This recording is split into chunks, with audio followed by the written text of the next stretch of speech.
Israel's Benjamin Netanyahu will go down as one of the most formidable political figures of the 21st century. There's just no doubt about it. The former Prime Minister has staged an incredible political comeback after Israel's coalition government collapsed 1 year after it was formed. Why did the coalition go to tatters? It's simple. It was a motley crew of a coalition. Basically, Netanyahu's former protege broke away and entered into an agreement with the centrist Yair Lapid.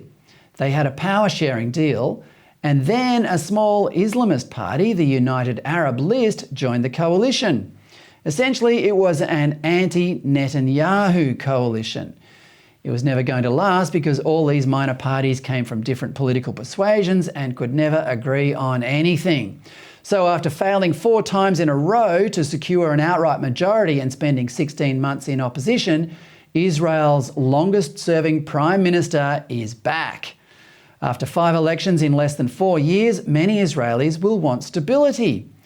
At the time of writing, the tally for Israel's parliamentary elections shows the group of right-wing and religious parties supporting Netanyahu are almost certain to have up to 65 seats in the 120 seats in the parliament. Why this is a remarkable story is because Netanyahu has done this before. His first stint as Prime Minister was in 1996. That ended in 1999 when he was defeated at the election. Then, in 2009, he was re-elected and defeated last year by Bennett, a tech millionaire turned politician.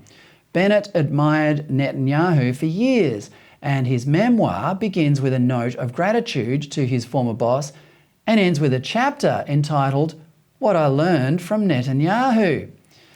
That proves how big a figure he is. Amazingly, in Netanyahu's just published autobiography, he says that former US President Bill Clinton admitted to trying to prevent his first prime ministerial victory in 1996. He also reveals that Joe Biden acknowledged to him that the Democratic Party was no longer staunchly pro-Israel. The same goes here with the Labor Party. But this is something the lefties will hate. Netanyahu writes the Trump years were, quote, the best ever for the Israeli-American alliance, unquote. He went on to describe Trump as a, quote, true trailblazer, unquote.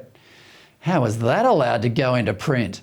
That'll send those suffering from Trump derangement syndrome into a spin. But there you go. To add to his life of epic achievements, Benjamin Netanyahu's back as Prime Minister of Israel, the one democracy in the Middle East that upholds human rights, defends freedom, and is an ally of the United States. That should be celebrated.